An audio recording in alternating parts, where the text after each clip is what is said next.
Hello everyone. As you can see by that date, we are so behind on getting our videos posted. We came back from vacation and just jumped right back into activities again, and then we were forced onto 60-hour weeks at work. So it's just been really busy. But on this day, we had went down to Riverscape MetroPark because there was supposed to be a kayak stunt show demonstration, but it ended up getting canceled. So we walked around a little bit. This part right here is really beautiful, and beyond that building is actually restrooms and a snack stand, and beyond it is a splash park for kids. But I did not go that far because I did not want to have other people's kids in their bathing suits on TV.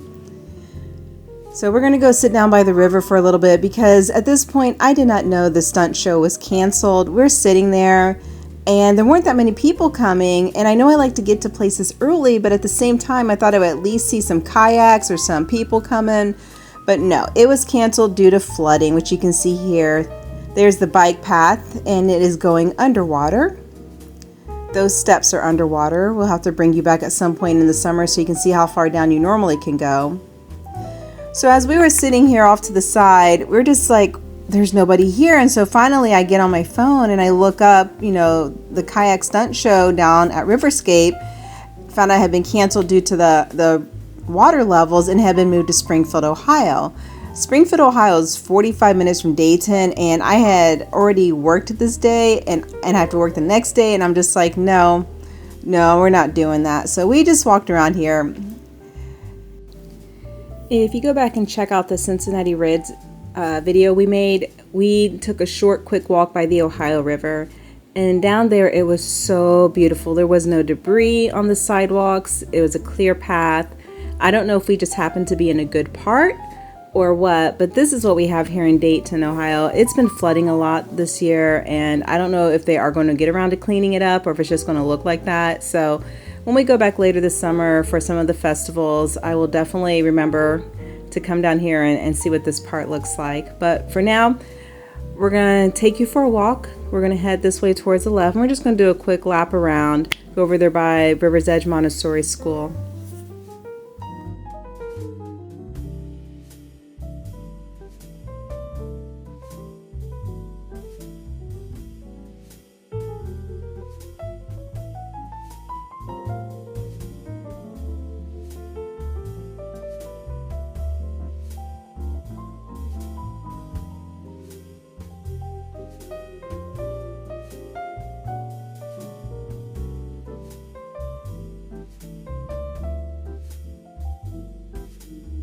Now that we're up and walking around, you can see Riverscape over there to our right. It is under that white tent. To our left in a minute, we are going to walk by River's Edge Montessori School. Now, I will not trash talk Dayton Public Schools.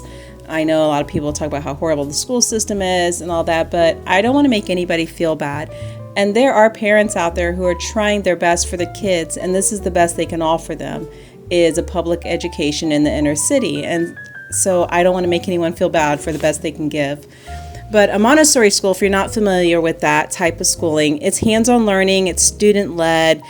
Rather than worksheets, they usually allow the children to guide the learning. If I did not homeschool my oldest, this definitely would have been a route I would have liked to have taken. And the fact that they have a public Montessori school in Dayton, I think is pretty awesome. It is pre-K through 8.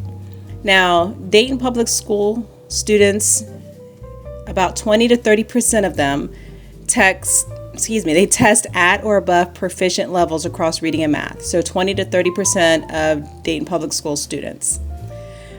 However, River's Edge is actually considered to be the top public elementary school in Dayton, but it's still in the bottom 50% of the elementary schools in Ohio. So like the Dayton schools as a whole, they're 2 stars out of 5, which is a seed grade, and River's Edge is actually at 3 stars. So after we walked past River's Edge Montessori School, we turned right and walked across that bridge, and then we turned right again, which has got us back here at Riverscape. These are all the concerts they're having this summer. None of them really interest me. Back when I did ballroom dancing, I probably would have come to some of the big band orchestra ones, but that's okay. I've never eaten at the cafe, so I cannot tell you how good the food is, and I have never rented anything from there, so I cannot tell you how easy the service is or how fair they are with returning stuff. I don't know. All right, here we turned left. We've been up here before. during one of our winter walks because we came out and we saw the ice skating rink. But this time we are going to walk up to that bridge and we're going to turn left.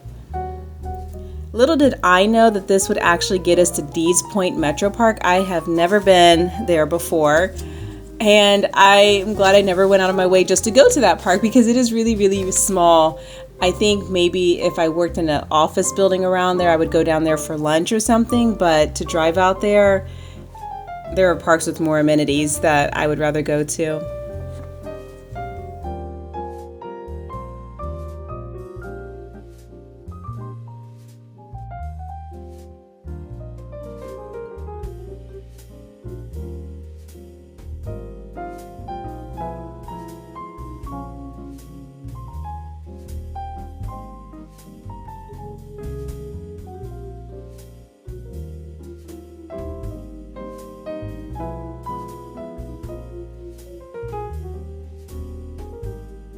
That building you see right there in the background is actually the Connors Wellness Center. It is part of the Dayton Public School System, working in conjunction with the Children's Hospital, that building right there, and I will get into that more here in a bit.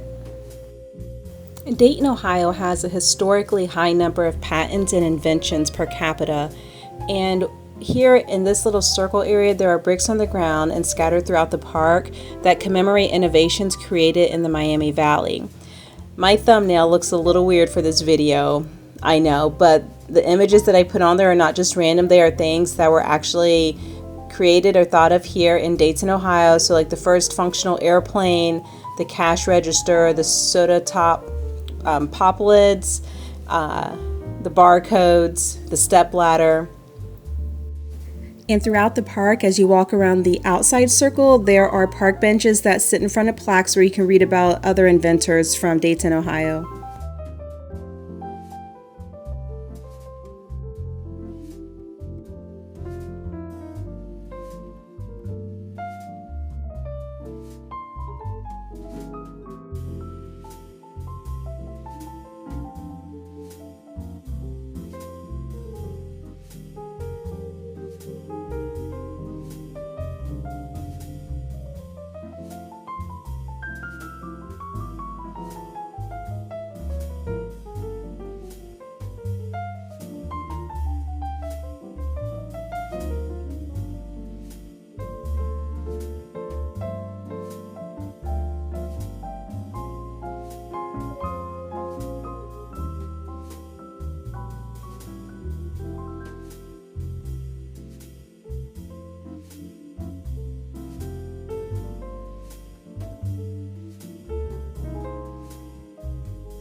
So as we walk along the Great Miami River, let's talk about that Connors Wellness Center, because when I saw that building, it just looked so beautiful and I didn't know what it was. So I had to go home and look it up. It looked like it was part of the Dayton Public School System. There was a very nice playground that I wanted to play on so bad, but they had a locked fence around it. So, oh well, my days of hopping fences are long gone. But what Connors Wellness Center does is it integrates primary pediatric care with behavioral health and community services.